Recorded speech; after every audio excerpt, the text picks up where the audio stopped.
Welcome student. This is part 2 of Python Pandas working with data frames.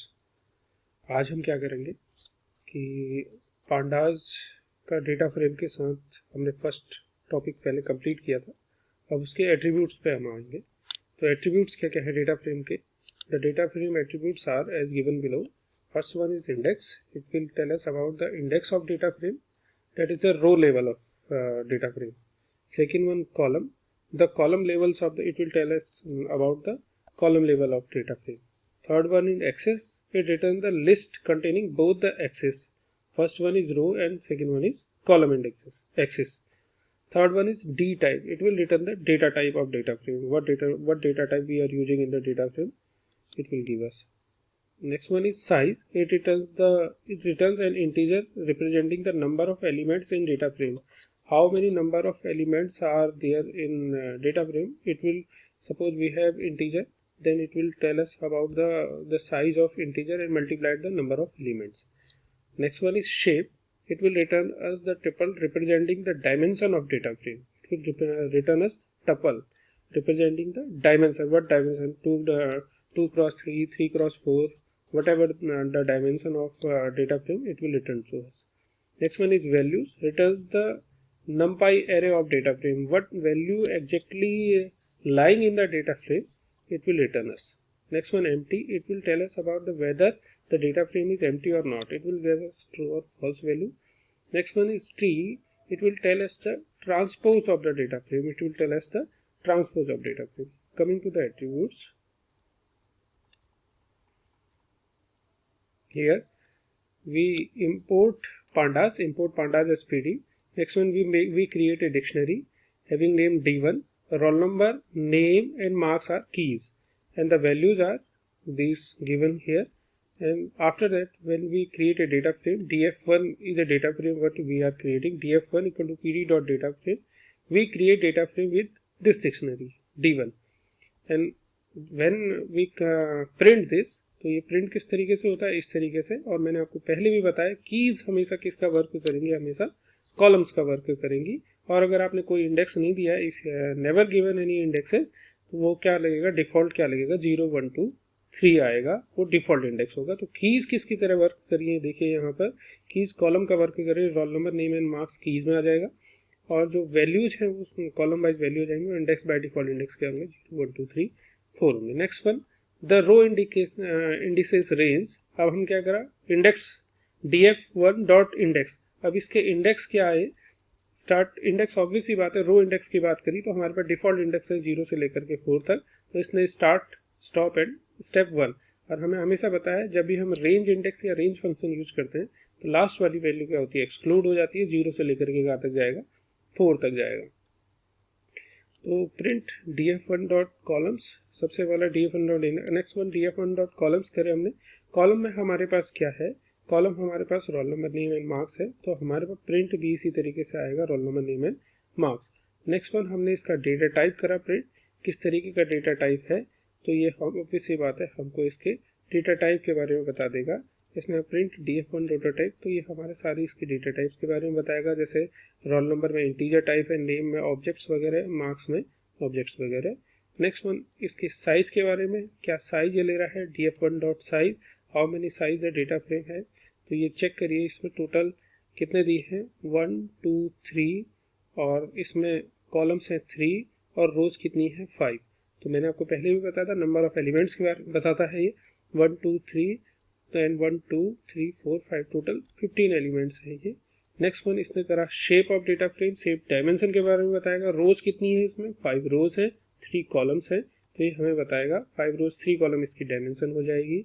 और उसके बाद इसने नेक्स्ट वन ये कहा df1 डॉट वैल्यू, जो भी वैल्यूज इसमें होंगी वो सारी वैल्यूज हमारी क्या हो जाएंगी? शो हो जाएगी, मतलब 101 पैट समथिंग जो भी वैल्यूज हैं ये प्रिंट हो जाएंगी। df1 डॉट एम्प्टी, एम्प्टी है कि नहीं है? ऐसे कि जैसे कि हमको पता है कि एम्प्टी नहीं है, तो हमारे पास रिजल्ट क्या आएगा? जो भी वैल्यू है वो फॉल्स आई।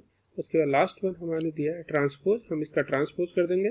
ट्रांसपोज में ये जो डेटा फ्रेम है ट्रांसपोज करके क्या होता है? रो कॉलम में, और कॉलम किस में कन्वर्ट हो जाता है? रोज में कन्वर्ट हो जाता है। ये ट्रांसपोज आ गया। जो कॉलम्स हैं वो इधर आ गए रोज की जगह पे, और रोज में क्या होगा? 0 1 2 3 कॉलम्स बन गए। Accessing data frame element, second topic, second points. अब हम डेटा एलिमेंट को एक्सेस कैसे कर रहे हैं, तो हमने सबसे पहले एक इंपोर्ट करा, इंपोर्ट करके सेम डिक्शनरी के थ्रू एक डिक्शनरी ली और डेटा फ्रेम क्रिएट करा। अब हम कैसे कर सकते हैं, ये हम पास कर सकते हैं, एक लिस्ट पास कर सकते हैं इसके अंदर। और लिस्ट हमेशा ये याद रखें, यहाँ पर अक्सर गलती होती है, ये प्रीवियस ईयर में आ चुका है ये क्वेश्चन प्री बोर्ड में, वहाँ पर बच्चे जो गलती करते हैं वो लिस्ट के अंदर वैल्यूज नहीं डालते। आप हमेशा ध्यान रखना, आप क्या करेंगे, df1 डेटा फ्रेम का नाम, एक लिस्ट लेंगे, उसके अंदर जो जो कॉलम्स आप डाल रहे हैं वो जरूर डालेंगे। आपने क्या करा, रोल नंबर और नेम नाम का कॉलम डाला तो वो ही वैल्यू आएंगी। चेक करते हैं, pd डॉट डेटा फ्रेम हमने करा और d1 से हमने डेटा फ्रेम क्रिएट करा, प्रिंट करा df1 को, ये पूरा एक डेटा फ्रेम क्रिएट है। अब हमने इसमें से हमको केवल क्या चाहिए, रोल नंबर और नेम चाहिए। ये जाएंगे, डालेंगे हम इनसाइड ए लिस्ट, तो हमारे पास केवल रोल नंबर और नेम की वैल्यू आएगी, ये याद रखिएगा। एक्सेसिंग ए सबसेट यूजिंग LOC, इस पे भी क्वेश्चन बना है प्रीवियस ईयर में और ये बनेगा, बोर्ड में भी क्वेश्चन बनेगा ये, accessing A subset using the LOC। अब LOC का यूज क्या करते हैं हम, accessing A group of rose and columns के थ्रू यूज करते हैं। इसमें क्या करेंगे हम, एक रोज एंड कॉलम्स का यूज करेंगे बाय लेबल्स। डेटा फ्रेम हम कैसे यूज करेंगे, इसको हम डेटा फ्रेम का नाम लेंगे .LOC, मतलब डेटा फ्रेम .df1.LOC, और स्टार्टिंग रो से कॉलम लेकर के एंड रो, स्टार्टिंग कॉलम से लेकर के एंड कॉलम। लेकिन जो इसमें इंपॉर्टेंट बात है, जो most important thing is that the contrary to usual Python slices both the start and stop are include. इसमें जब हम सिंपल स्लाइसिंग की बात करते हैं तो उसमें क्या करता है कि हमारा जो स्टॉप वाला होता है वो एक्सक्लूड होता है, लास्ट वैल्यू क्या होती है, एक्सक्लूड हो जाती है। लेकिन यहाँ पर क्या गएगा, स्टार्टिंग से लेकर के एंड वैल्यू तक जाएगा। ये LOC की जो इम्पोर्टेंस है वो यही है LOC की। जब हम ILOC पढ़ेंगे इसमें ही, तो वहां पर क्या होगा, वहां पर क्या हो जाएगा, एक्सक्लूड हो जाता है, इसी ध्यान रखिएगा। जाते हैं, एक डेटा पांडास को इंपोर्ट करा, हमने क्या करा, एक सीरीज बनाई। यहाँ पर हम सीरीज पहले पढ़ चुके हैं, तो हमने pd डॉट सीरीज करके एक सीरीज बनाई जिसमें ये सब्जेक्ट्स दिए हैं, उसका इंडेक्स जो हमने प्रोवाइड करे, लिजी, लीना, लिथा, लथा और दिव्या करके। दूसरी भी एक सीरीज बनाई हमने जिसमें हमने 11th B, 11th C, 11th D और इंडेक्स हमने वही दिए जो हमने पहले से दिए थे। अब हमने क्या करा, एक डिक्शनरी क्रिएट करी, D इक्वल टू सब्जेक्ट्स दिया, उसमें की, और दूसरी की क्या दी, क्लासेस। तो जो हमने कीज दे रहे हैं ये हमेशा क्या बनता है हमारा, ये हमेशा से हमारे कॉलम्स को डिनोट करता है। और उसके अंदर वैल्यूज दी है हमने, तो वैल्यूज जो दी है वो किस तरीके से दी हैं, जब हम इंडेक्स, तो जो वैल्यूज आएगी वो क्या आएगी, दो चीज़ों में डिवाइड होगी हमारी, एक तो डेटा में, दूसरा इंडेक्स में। अब जो डेटा होगा वो डेटा वाले पार्ट में जाएगा, लेकिन जो इंडेक्स होगा वो कॉलम को डिनोट करता है। एक डेटा फ्रेम क्रिएट करा DF, तो DF जो बनेगा वो इस तरीके से बनेगा, सब्जेक्ट और क्लासेस हमेशा हमारे कॉलम्स वाले में आएंगे, और जो इंडेक्स दिया है वो हमेशा हमारे किस में आ जाएगा, रो इंडेक्सेस को बिलोंग करेगा, और जो डेटा है वो इस तरीके से आएगा। अब जो मोस्ट इंपॉर्टेंट थिंग है वो ये है कि जब हम इसको प्रिंट करते हैं df.LOC, अब हमने कहाँ से शुरू करा है, ये लीजी से लेकर के लाथा तक। तो अगर वैसे नॉर्मल अगर हम स्लाइसिंग करते तो ये बेसिकली लीजी और लाथा तक ये हमारा क्या दे रहा है, रो इंडेक्सेस को बिलोंग करा। अगर हम सिंपल से इसको वैसे करते तो हमारा सिंपल क्या होता, लाथा वाला जो है ये एक्सक्लूड हो जाता। लेकिन यहाँ पर क्या करेगा, यहाँ पर ये क्या करेगा, इसको प्रिंट करेगा लीजी से लेकर के लाथा तक और उनकी वैल्यूज। लीजी से लेकर के लाथा तक की जो वैल्यू है, लीजी वाले रो में है फिजिक्स और 11th है, लीना में है मैथ्स और ये, और लाथा में क्या है, बायो और 11th। ये वैल्यू हमारी सारी प्रिंट होगी। नेक्स्ट वन df.LOC, लीजी से लेकर के हमने कहाँ तक लिया है, क्लासेस तक। लीजी से लेकर के कहाँ तक लिया है हमने, क्लासेस। लीजी में देखिए, अब इसको दो सेपरेट पार्ट्स में डिवाइड किया, लीजी कोलन और लास्ट वाली वैल्यू नहीं दी, दैट मीन्स लीजी से लेकर के हमारा कहाँ तक लेगा, लास्ट तक। क्लासेस में कहाँ लेगा, क्लासेस में जो भी वैल्यूज है वहां से लेकर के लास्ट तक। तो दैट मीन्स लीजी से लेकर के, रोज में तो क्या आएगा, लीजी से लेकर के लास्ट तक, लीजी से लेकर के हमारा दिव्या तक, और क्लासेस में जो क्लासेस की वैल्यूज है वो आ जाएंगी हमारी सारी की सारी। तो लीजी से लेकर के दिव्या और क्लासेस की वैल्यू पूरी आ गई। अगर यहाँ पर क्लासेस नहीं दिया होता सब्जेक्ट कोलन, तो हमारा सारी टोटल फुल वैल्यू आ जाती है इसमें, इस चीज का ध्यान रखेगा। नेक्स्ट वन हमारा क्या करा है, df.LOC Leena colon Divya. That means Leena से लेकर के दिव्या, हमारी वैल्यूज क्या आएगी, लीना से लेकर के दिव्या तक, क्योंकि हम लास्ट की वैल्यू एक्सक्लूड नहीं करेंगे। और नेक्स्ट वाले में क्या कर रहा है, क्लासेस वाले से लेकर के सारी क्लासेस की सारी वैल्यू जाएंगी, इसमें कोई इसने वो दे नहीं रखा है। तो हमारा क्या करेगा, लीना से लेकर के दिव्या, मतलब हम वैल्यू लेंगे लीना और उसके क्लासेस की वैल्यू, लाथा क्लास की वैल्यू, दिव्या और क्लास की वैल्यू सारी आ जाएगी। तो हमारे पास हो जाएगा लीना, लाथा और दिव्या और उसकी क्लासेस की वैल्यू।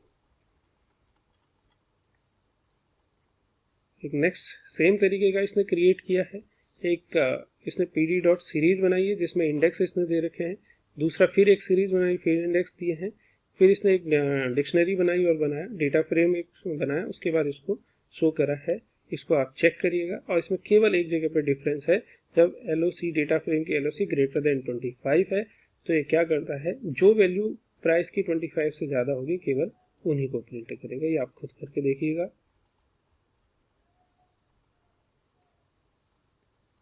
ये भी एक चीज़ बनाई है इसने, ये भी सेम पैटर्न पे है।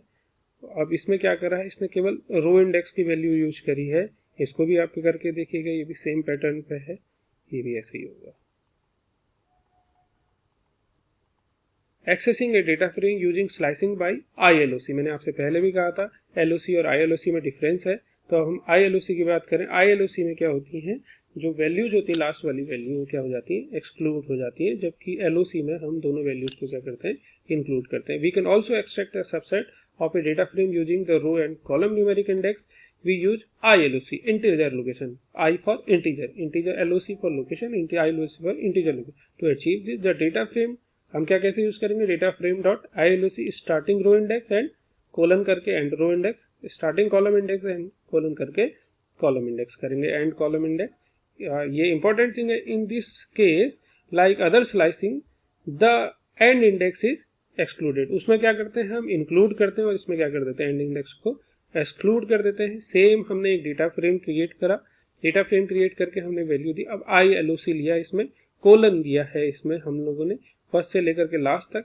तो अगर हम सिंपल डेटा फ्रेम बना रहे हैं इसका, तो सिंपल डेटा फ्रेम हमारा ये क्रिएट हो रहा है। लेकिन नेक्स्ट वाले में देखिए ILOC में, इसमें जब नॉर्मली जब हम स्लाइसिंग करते हैं और इस तरीके से कोलन लिख करके देते हैं तो सारी वैल्यू हमारी क्या हो जाती है, आती है। लेकिन इसने क्या करा, जब हम ILOC ले रहे हैं तो क्या करेगा, ये इसमें इस वाले में पर्टिकुलर इसमें तो सारी वैल्यू लेगा, लेकिन जब स्टार्टिंग और एंड दे देंगे, सेकंड देखिए इसमें डेटा फ्रेम क्रिएट करा और डेटा फ्रेम हमारा सारा का सारा शो हो गया।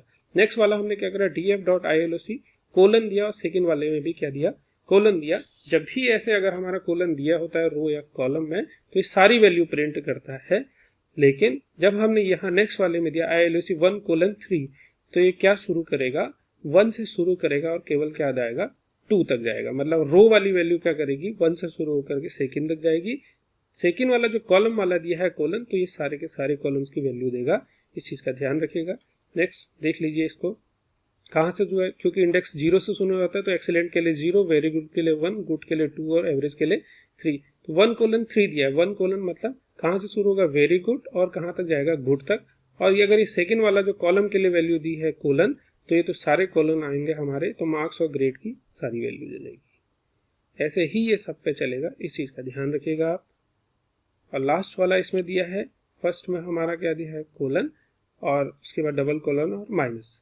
तो ये आपको हमेशा ध्यान होगा, जब भी हम इस तरीके की वैल्यू करते हैं तो हमारे पास वैल्यू किस तरीके से आती है, रिवर्स ऑर्डर में आती है। जब भी ये जो लास्ट वाला है ये रिवर्स को प्रिंट करने के लिए होता है हमारा, तो ये क्या करता है, रिवर्स देगा, और लेकिन इसमें सारी वैल्यूज हमारी प्रिंट होगी। ये डेटा फ्रेम हमारा कंप्लीट होता है। अब हम नेक्स्ट पे चलेंगे। इसके बाद एक बार और देख लीजिए इसको अच्छे तरीके से कि ये क्या हो रहा है करके, इसमें कि df.ILOC लिया, कोलन दिया, लास्ट तक कोलन दिया तो सारी वैल्यूज प्रिंट होंगी। और नेक्स्ट वाले में दिया 1:3, तो फर्स्ट इंडेक्स से शुरू होकर के, क्योंकि इंडेक्स 0 से शुरू होता है हर एक रो का, तो फर्स्ट इंडेक्स से सेकंड तक जाएगा, 1-2 तक जाएगा। और सेकंड कोलन मतलब पहले कॉलम से लेकर के लास्ट कॉलम तक, इसमें कोई वो नहीं होगा क्योंकि कोलन दिया है। इसमें 2:3 दिया है तो मीन्स कहाँ से शुरू करेगा, सेकंड कॉलम से, 0-1-2 यहाँ पर ही ले लेते हैं, 0-1-2, 2 से क्या दिया है इसमें, 2:3 दिया है तो 3 वाला केवल गुड वाला ही आएगा इसमें। ये देखिए गुड वाला और grade C. That's all for this topic and we will move to the next topic soon.